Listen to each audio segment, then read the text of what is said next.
Pronto, retornando aqui com o nosso bloco de registro de candidatura, vamos compreender o que é isso. É assim, fazer aqui uma linha do tempo. Tenho aqui a eleição, a convenção partidária ocorreu do dia 20 de julho ao dia 5 de agosto. O partido tem a liberdade de escolher essa data. Se quiser fazer só no dia 5 de agosto, no último dia, pode. Se quiser fazer logo no primeiro dia, pode. O partido é que vai escolher. Na convenção partidária, o partido escolhe quais são os seus candidatos. Vamos pegar o nosso exemplo. Partido do Suarino. E aí foi escolhido o professor Soares para ser candidato a governador desse partido. Ok, mas para isso é necessário fazer o registro dessa candidatura. Por quê? Para que a Justiça Eleitoral verifique se está tudo ok. Porque pode ser, não, ó, tem uma causa aqui de inelegibilidade. Olha, ele era servidor público, ele tinha que ter se afastado, não se afastou, então não vai poder, isso, aquilo, outro, enfim. E esse registro da candidatura tem que ser feito até o dia 15 de agosto. Agora, cuidado, às 7 horas da noite. Como eu disse para vocês, eu presto consultoria nessa parte do direito eleitoral para vários candidatos, vários partidos. E o que tem de candidato, que é um dos primeiros prazos que deixa assim quem trabalha nessa parte eleitoral um pouco tranquilo. É o dia 15 de agosto, 7 horas da noite. Porque aí o que tinha de ser feito em relação ao registro de candidatura basicamente foi feito, agora é só esperar recurso, alguma coisa. Aí quando dá 8 horas da noite, WhatsApp, Instagram, ligando, fazendo o que for. Eita, eu esqueci de fazer o meu registro de candidatura, me ajude, bora entrar com recurso, bora entrar com isso, com aquilo. Eu pensei que era até meia-noite. Não, meu filhinho, você perdeu. O registro da candidatura era até o dia 15, mas é até 7 horas da noite, 19 horas. Então, muito cuidado também com esse prazo. Pode ser até objeto de uma questão de prova, né? Colocar, um candidato foi pedir 9 horas da noite. Não, já era, o prazo já fechou. É até o dia 15, 7 horas da noite, 19 horas. Em relação à quantidade, professor, de candidatos, como é que funciona? Funciona assim. Nas eleições majoritárias, o partido, ele lança a quantidade de Não, tá errado esse nome aí, peraí. Vou colocar aqui, majoritárias. O partido, ele lança a quantidade de candidatos, de vagas, como assim? Presidente, é uma vaga. Então, o partido vai lançar um candidato. Senador, eu posso ter uma vaga, então o partido lança um candidato, e posso ter duas vagas, né? Porque a eleição para Senado é assim. De 4 em 4 anos tem eleição para senador, porque o mandato é de 8 anos, mas agora a última só foi escolhido um senador. Você votou aí, você lembra, só votou em um. Na próxima eleição, daqui a 4 anos, vamos escolher dois. E pode ter dois senadores do mesmo partido, professor? Pode. Lança dois candidatos. Então, o partido do Suarinho pode lançar um candidato lá, 93 um e 93 2. Sim, se eu tiver duas vagas para senador, o partido pode lançar dois candidatos. E assim por diante. Não tem dificuldade aqui. A dificuldade é nas eleições proporcionais, mas também é bem simples. Por quê? O partido pode lançar 100% das vagas mais um. Como assim, professor? Vamos supor, deputado federal no Piauí. São 10 vagas. Então, o partido pode lançar 11 candidatos, que é 100% das vagas mais uma. Então, se tem lá, são 30 vagas. Então, o partido pode lançar 31 candidatos. Então, vamos supor, o partido do Suarinho pode lançar 11 candidatos, só desse partido, para deputado federal. O professor pode lançar 12, 15, não. Limite é 100% das vagas mais um. Muito cuidado com um detalhe, que muita gente confunde. Algumas pessoas falam que 30% dessas vagas têm que ser reservadas para mulheres. Isso está errado. Não, professor, tá não. Eu vi no site do TSE, eu vi não sei aonde, eu vi. Tá certo. O que existe aí é uma interpretação um pouco errada da legislação. Por quê? O que a legislação fala é que no registro da candidatura eu tenho que ter 30%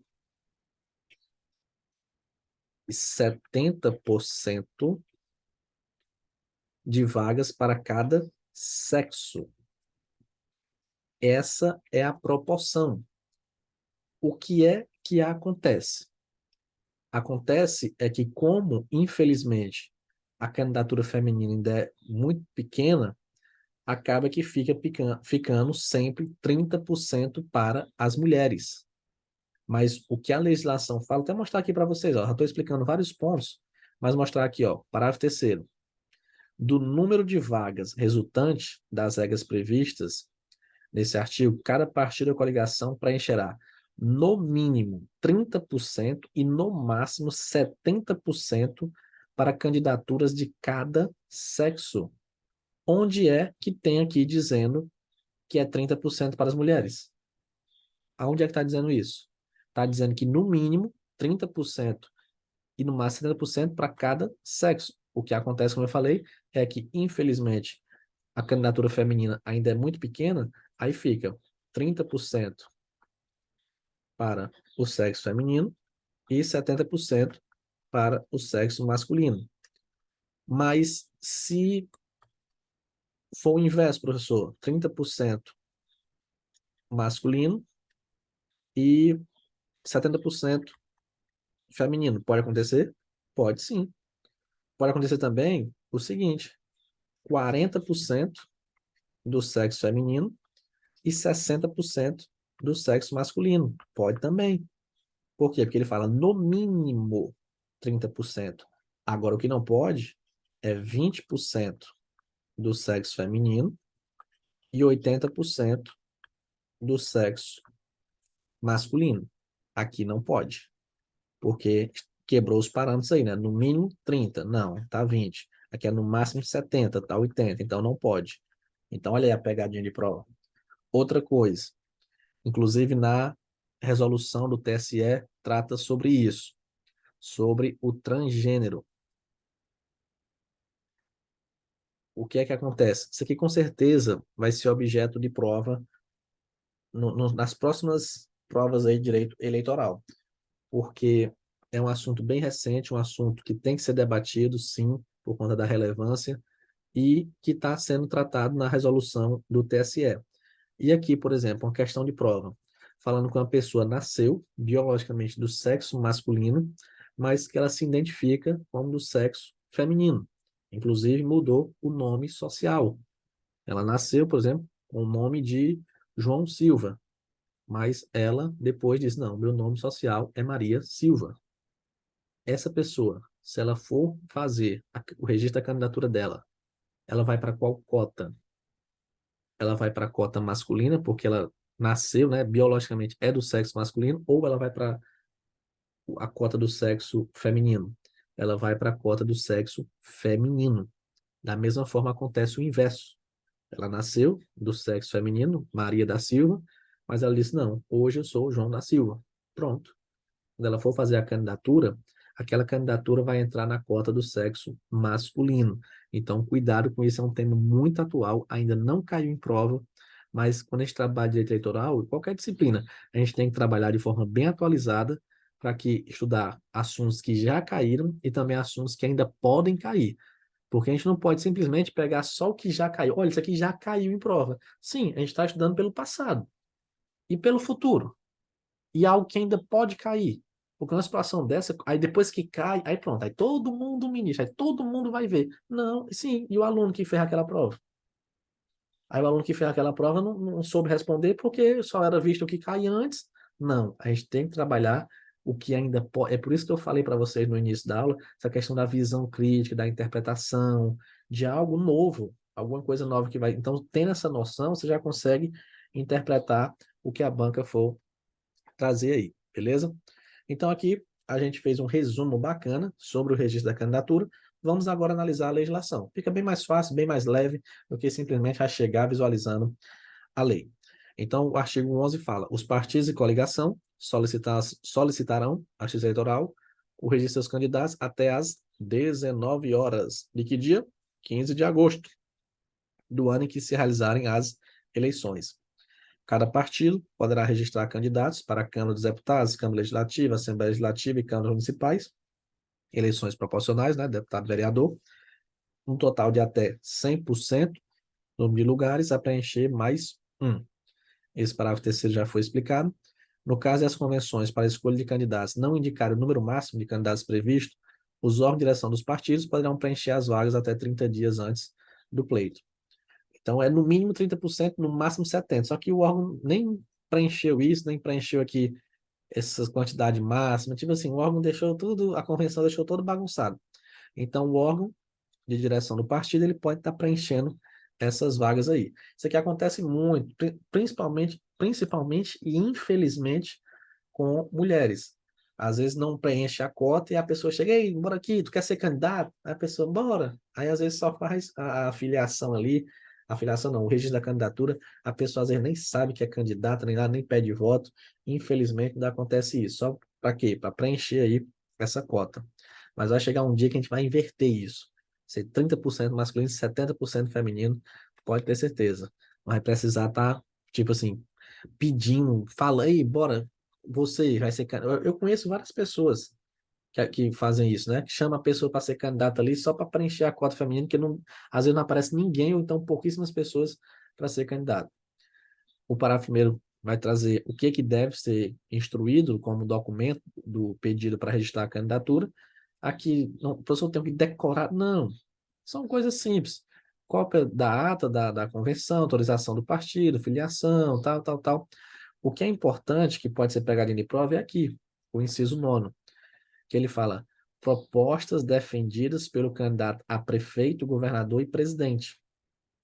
Olha a pegadinha de prova. Ele pode chegar e dizer, para fazer o registro da candidatura, tem que colocar lá como documento propostas defendidas pelo candidato a senador, deputado federal, deputado estadual, vereador. Não, não entra. Esse pessoal do legislativo não entra aqui. As propostas que têm que ser apresentadas é para o executivo, prefeito, governador e presidente. Muito cuidado com isso daqui. O parágrafo segundo também a gente já tinha até explicado, mas vamos explicar novamente, em outras aulas, né, logicamente. A idade mínima constitucionalmente estabelecida como condição de elegibilidade é verificada na data da posse. Então, quais são essas idades mínimas aí? Eu tenho a idade mínima de 35 anos, 30 anos, 21 anos e 18 anos. 35 para presidente da República e vice-presidente da República e senador. 30 anos para governador, 21 para prefeito, deputado e juiz de paz, e 18 anos para vereador. Essas são as idades mínimas constitucionalmente estabelecidas. Elas vão ser analisadas na posse. Então, eu posso ser candidato a presidente da República com 34 anos de idade, desde que na minha posse eu já tenha 35. Eu posso ser candidato a governador com 29 anos de idade, desde que na posse eu já tenha os 30 anos. Assim como prefeito, deputado, posso ser candidato a prefeito, deputado com 20 anos de idade, desde que, quando eu completei 21, na data da posse, eu já tenho os 21, né? Pronto. Então, essa idade eu vou ter como referência a posse. Então, quando chegou para mim, você, servidor da Justiça Eleitoral, um candidato com 20 anos, quer ser deputado estadual. Aí você, não, a Constituição diz que é 21. Mas não, peraí. Pegue a data de nascimento dele, na data que ele toma posse, ele já vai estar com 21 anos, ah, sim, já. Ele completa 21 em novembro, depois da eleição. Completa 21 em dezembro, Ah, então pronto. Então aqui tá ok. Só que tem uma exceção. Salvo quando fixado em 18 anos. Hipótese em que tem que ser analisada no pedido do registro da candidatura, que é a questão para vereador. Então, para a pessoa concorrer numa eleição para vereador, quando ela for registrar a candidatura dela, já tem que ter 18 anos. Não pode, eu tenho 17, mas eu completo 18 em novembro, na data da posse eu já tenho. Não, não, não, não. Não pode, sabe por quê? Porque a pessoa que está concorrendo numa eleição, ela pode cometer um crime eleitoral. E ela tem que ser punida por isso. Aí vamos supor que eu tenho uma pessoa com 17 anos. Ela comete um crime eleitoral. Eu não vou ser punido, não, ó. Eu só tenho 17 anos. Então não entra nessa, não tem uma maioridade penal. Não, não pode existir essa impunidade. Então aquela pessoa que vai concorrer, ela já tem que poder responder por um crime eleitoral. Então por isso que quando na eleição para vereador, quando a pessoa vai pedir o registro da candidatura, já tem que ter 18 anos. Se não tiver, se não, meu completo, não, não pode. Já as outras idades, 35, 30 e 21, pode ser que a pessoa não tenha. Então, pode ser que uma pessoa faça o registro da candidatura com 20 anos, com 29, com 34, desde que, na data da posse, ela já tenha completado a idade de 35, 30 e 21 anos. Beleza? Caso entenda necessário, o juiz vai abrir prazo de 72 horas para a diligência. Aqui é se o juiz achar, não, tem que aqui, tem que ter mais prova, tem que ter não sei o quê, ele abre esse prazo aqui. Na hipótese do partido ou coligação não requerer o registro dos candidatos, estes poderão fazê-lo perante a Justiça Eleitoral, observado o prazo máximo de 48 horas seguintes à publicação da lista dos candidatos pela Justiça Eleitoral. Muito cuidado com esse prazo. Por quê? E o que é isso aqui, professor? Como é que acontece isso? O partido e a coligação vai mandar para a Justiça Eleitoral o registro dos candidatos. Isso aqui acontece demais, demais, demais, demais mesmo. Às vezes por birra, né? Porque não gosta do candidato, às vezes por esquecimento mesmo, mas tem demais. Então, vou pegar bem aqui, ó. Foi feita a convenção. Na convenção, o partido ele já tem a lista, né, de quem serão os candidatos. E aí o partido sozinho ou a coligação vai chegar e vai fazer esse registro da candidatura até o dia 15 de agosto, às 19 horas. Vamos imaginar que o partido esqueceu alguém. Foi escolhido em convenção, só que o partido escolheu de registrar, de fazer o registro da candidatura dele. O que vai acontecer? Qual é o prazo aí, professor? O prazo é o seguinte: o TSE vai analisar aqui, junto com o TRE, tal, tal, tal, e vai chegar um momento que ele vai publicar. Olha, pessoal, aqui está a publicação de todos os candidatos. Aí a pessoa vai lá procurar o nome dela e diz: oxente, cadê meu nome? Meu nome não está aqui, não. Olha de novo. Não, olha de novo aí. Olha, não, tá aqui não. Aí liga lá o presidente do partido para representar a coligação. Aí ele, rapaz, eu esqueci, ó. Tu não vai poder ser candidato, infelizmente, rapaz. Rapaz, tu ia ter tantos votos. A pessoa vai dizer o quê? Não, Nanina, não, meu filho, eu fui aluno do Suarinho. Eu tenho agora 48 horas para pedir o meu registro de candidatura. Vocês esqueceram de propósito, mas eu vou ser candidato sim, beleza? E essa publicação não tem prazo. O TSL vai publicar na data que ele tiver tudo ok, ele publica. Mas o que você tem que saber? Que publicou essa lista, a pessoa viu que não está lá, só que tem um detalhe. Aqui também não pode a pessoa, aquele que eu falei, eita rapaz, olha, eu pensei que o registro da candidatura era até o dia 15, até meia-noite. Eu fui tentar fazer aqui, 9 horas da noite, não deu. Eu vou esperar a publicação, quando publicar. Não, nananina, não. Você perdeu o prazo, perdeu. Essa situação aqui é para aquelas pessoas que, tipo, deixaram na mão do partido, o partido que ia fazer o registro e o partido esqueceu. O partido não fez, mas ele comprova que ele foi escolhido na convenção e tudo, aí ele pode fazer esse registro. Olha aqui o que diz o parágrafo 4º. Na hipótese de o partido ou a coligação não requerer o registro dos seus candidatos, então aqui, ó, o partido ou a coligação que não fez o requerimento. Estes, o próprio candidato, poderão fazê-lo perante a Justiça Eleitoral, observado o prazo máximo de 48 horas seguintes à publicação da lista dos candidatos pela Justiça Eleitoral. Certidão de quitação eleitoral vai abranger o quê? Meio mundo de coisa.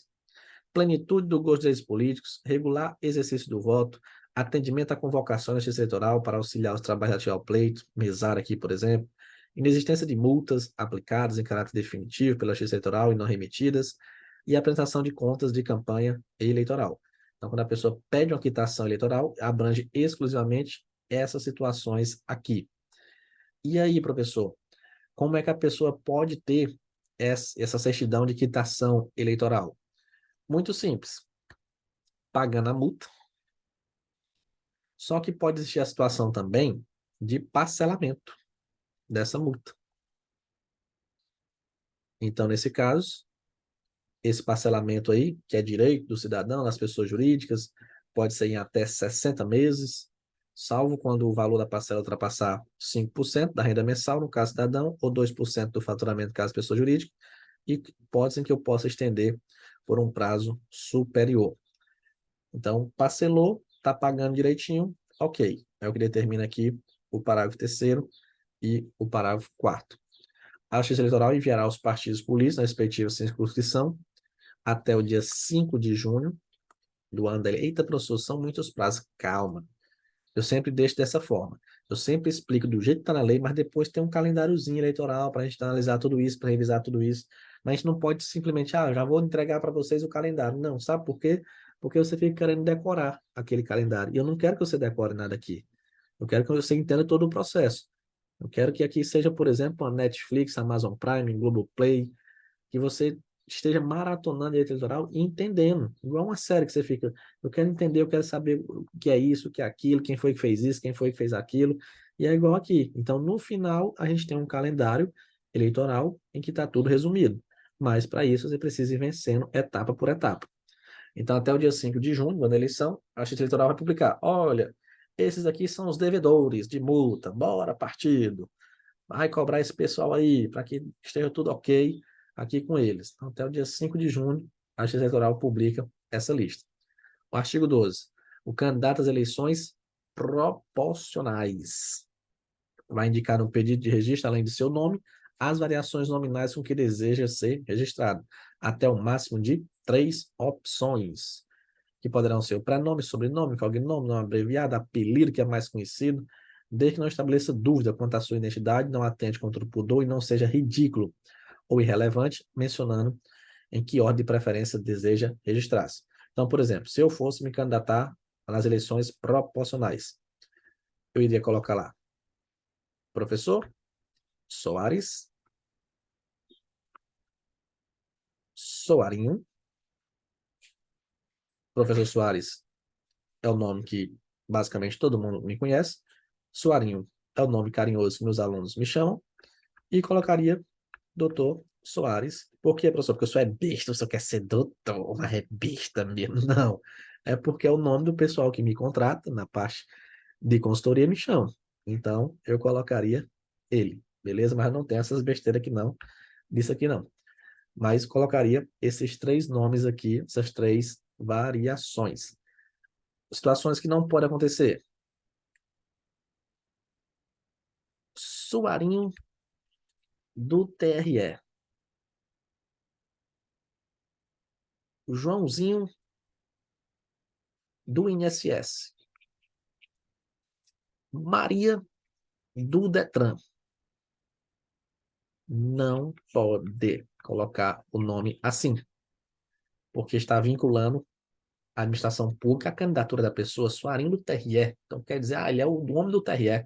Joãozinho do INSS. Ei, tu homem que aposenta o povo, o INSS está apoiando ele. Não pode existir isso daí. Para os militares, pode, né? Ele pode, coronel, fulano de tal, major, fulano de tal, soldado tal, cabo tal, pode.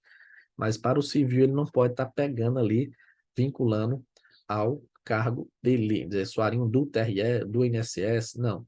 Isso daí não pode, nem o cargo, é o órgão que ele trabalha. Beleza. Verificando a ocorrência de homonímia, a Justiça Eleitoral vai atender o seguinte: então, 2 pessoas candidataram com o mesmo nome. Havendo dúvida, pode exigir do candidato prova que é conhecida por dar a opção de nome, indicado no pedido do registro. Então, peraí, 2 pessoas aqui colocaram João do Abacate. Então, tem 2 pessoas com esse nome aqui. E aí? A Justiça Eleitoral vai exigir que a pessoa. Não, a pessoa vai provar. Tá aqui, ó. Eu tenho minha mercearia, o nome lá, aqui a foto e tal, pronto. Ao candidato na data máxima prevista para o registro esteja exercendo o mandato eletivo, ou tenha exercido nos últimos 4 anos, ou que nesse mesmo prazo se tenha candidatado com um dos nomes que indicou, será deferido seu uso no registro, ficando os outros candidatos impedidos de fazer propaganda com o mesmo nome. Então, eu tenho dois João do Abacate. Mais um, por exemplo, já era deputado, o outro não era ainda. Então, o que já era, tem a preferência aqui, ele vai ficar com o nome dele, o outro vai botar João da Goiaba, João da manga, vai ter que mudar a fruta aí. Ao candidato que, pela sua vida política, social, profissional, seja indicado por um dado nome que tem indicado, será deferido o registro com esse nome, observado o disposto na parte final do inciso anterior. Aqui é o candidato que ele já é conhecido. Por exemplo, tem alguns candidatos, vou falar o nome de um aqui, Mão Santa. Ele é do Piauí, mas ele é conhecido nacionalmente, quando ele é senador, os discursos dele aí são conhecidos nacionalmente, as falas dele. Então, ele já é conhecido, a vida política dele, a gente fala isso aqui, o Brasil todo talvez conhece ele. Então, já é algo que identifica ele, né? Então, por exemplo, ele vai ter registrado, outra pessoa quer se candidatar com esse nome? Não. Não tem, ele já tem essa vida política, né, social, profissional, identificado com esse nome, Pelé, por exemplo, né? O nome dele é Edson Arantes da Silva, é Pelé. Então tem essa situação. Tratando de candidatos cuja homonímia não se resolve pelas regras anteriores, a Justiça Eleitoral vai notificar para que em 2 dias chegue em acordo. Então, por exemplo, tem lá a Maria da Mercearia. E eu tenho duas Maria da Mercearia. E aí? Vou tentar resolver por isso aqui. Não, não deu para resolver. Vamos supor, primeira vez que elas são candidatas. Aí a Justiça Eleitoral vai dar 2 dias para que elas cheguem num acordo. Aí não, eu vou colocar aqui a Maria do supermercado e vai ter a Maria da mercearia. Pronto, resolveram. Ah, ok. Se não chegar em acordo, a Justiça Eleitoral vai registrar cada candidato com nome e sobrenome constantes no pedido de registro, observada a ordem de preferência ali definida. Então, eu tenho duas Maria da mercearia. Não chegarem em acordo? Ah, pois tá bom.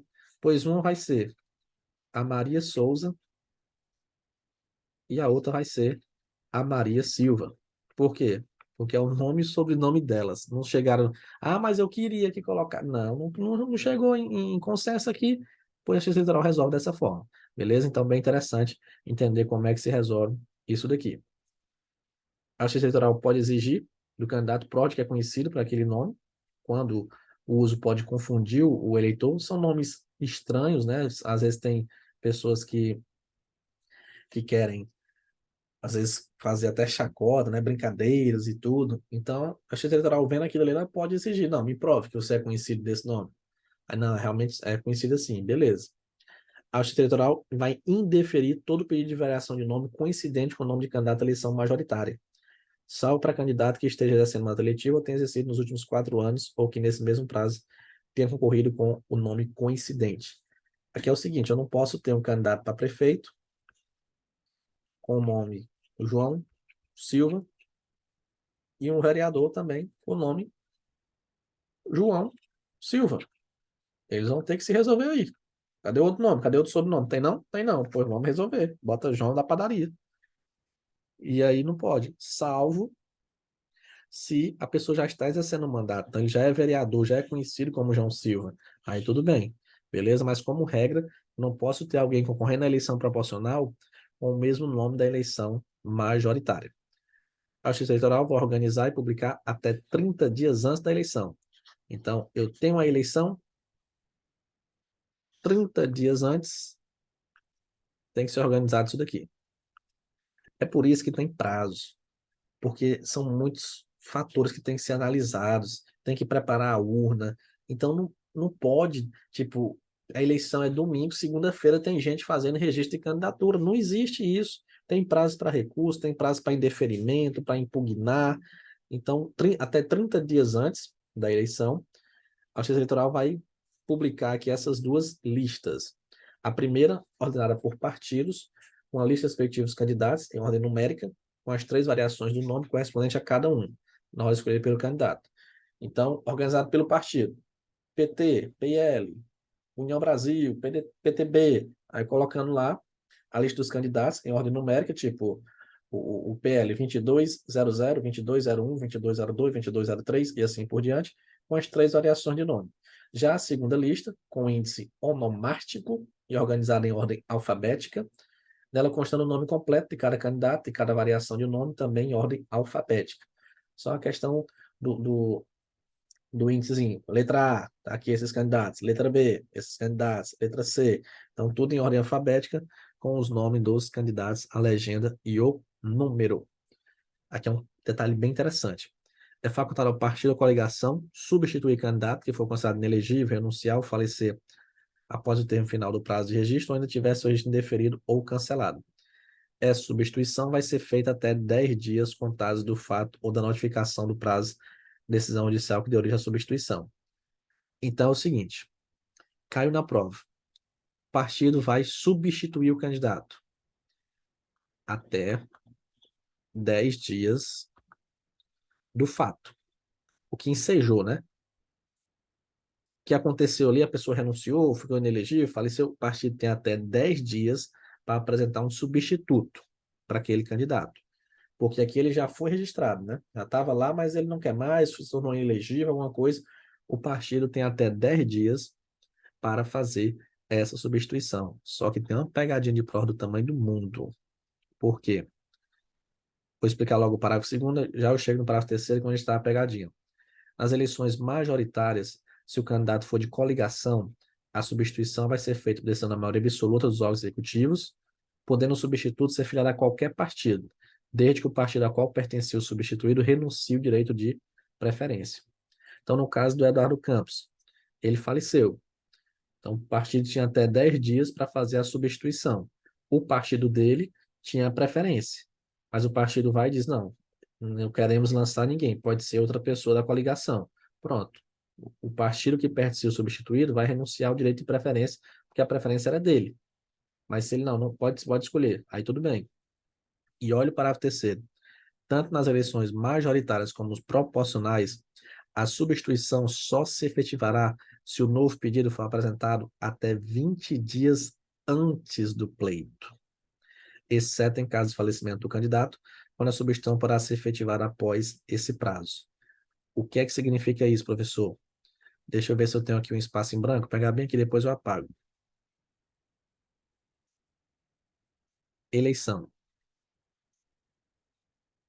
Vamos supor que 20 dias antes da eleição, os 20 dias aqui anteriores, é o dia 12 de setembro. O registro da candidatura é feito no dia 15 de agosto, às 19 horas, até às 19 horas. E aí vamos supor, no dia 16 de agosto, um candidato renunciou. O partido tem 10 dias para fazer essa escolha. No dia 20 de agosto, uma pessoa se tornou inelegível. O partido tem 10 dias. E assim por diante. Mas olha a pegadinha de prova. No dia 10 de setembro, uma pessoa se tornou inelegível, renunciou, faleceu. O partido aqui, esse caso aqui, tira o falecimento. A pessoa se tornou inelegível ou renunciou. Nesse caso, o partido vai ter 10 dias para substituir? Não, não vai ter mais 10 dias. Por quê? Porque já está chegando no limite aqui, ó. Então eu tenho um outro limite. Se não chegar dentro desse limite, é 10 dias. Como eu falei aqui, ó, dia 16, 10 dias. Dia 20, 10 dias. Dia 21, 10 dias. Pode escolher um 10º dia, pronto. Só que tem que respeitar esse outro limite aqui, que é de até 20 dias antes do pleito. Então, por exemplo, se alguém renunciar no dia, nesse nosso exemplo, no dia 10 de setembro, o partido só vai ter 2 dias aí. Só até o dia 12. Porque depois desse prazo do dia 12 não pode mais substituir ninguém, salvo se for falecimento. Porque no caso de falecimento pode ser até a véspera da eleição. Mas se for questão de renúncia ou inelegibilidade, não. Beleza? Então, cuidado. Pode existir uma pegadinha dessa na hora da prova. E aí colocar, como é até o dia 10, são 10 dias, o partido pode ter, por exemplo, até o dia 20 de setembro. Não. Nesse caso, não vai ter até o dia 20 de setembro, porque vai chegar um limite, vai fechar. Fecha o momento da substituição. Quando é que fecha? 20 dias antes da eleição.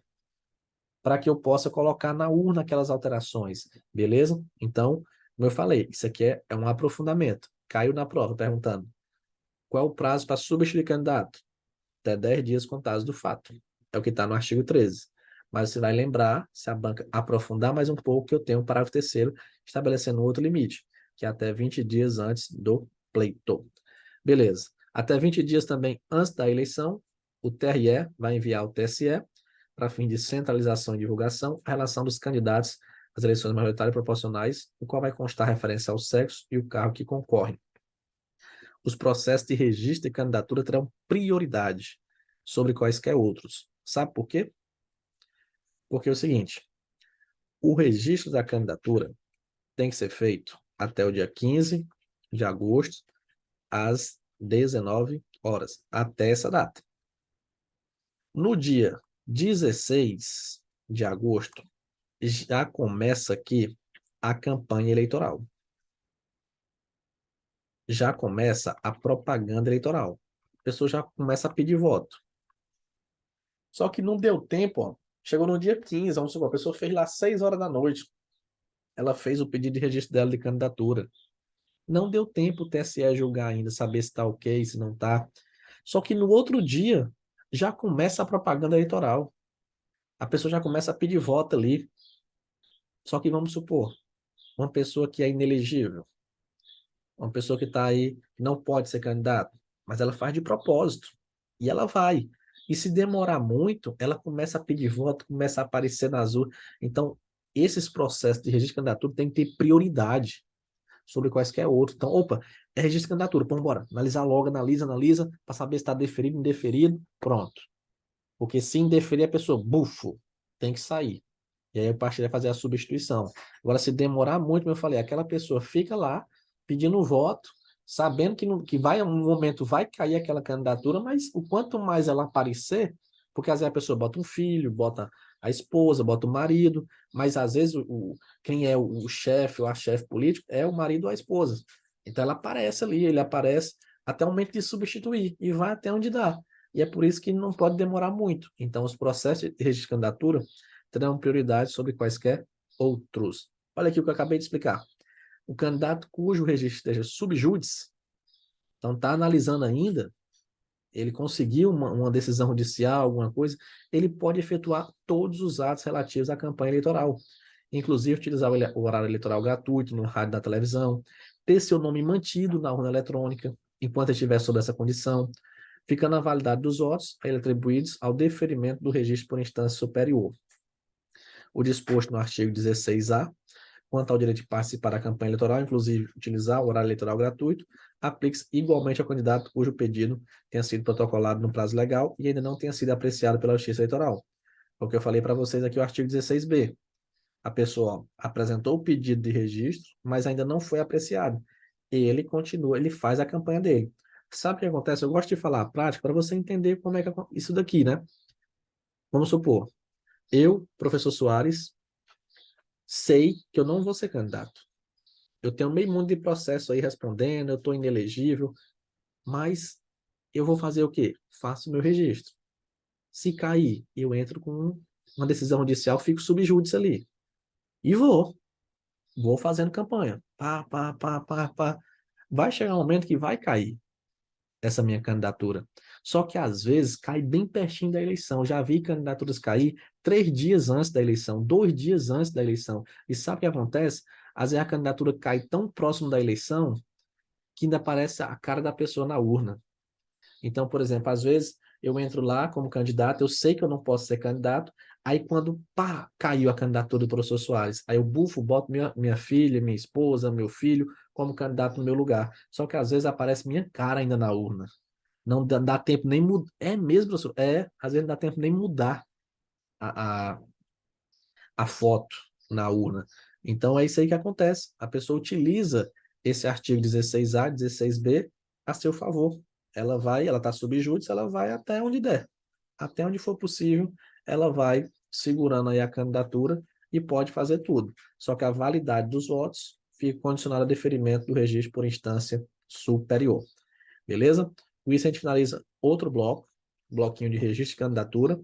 Vamos agora no próximo bloco falar sobre o Fundo Especial de Financiamento de Campanha, o fundo eleitoral. Professor, eu já estudei. Não. No nosso curso aqui você estudou o fundo partidário, que é um pouco parecido. Aqui é o Fundo Especial de Financiamento de Campanha, o fundo eleitoral. Mais dinheiro, professor, mais dinheiro. Mas nós vamos estudar no próximo bloco. Então, aguardo vocês lá.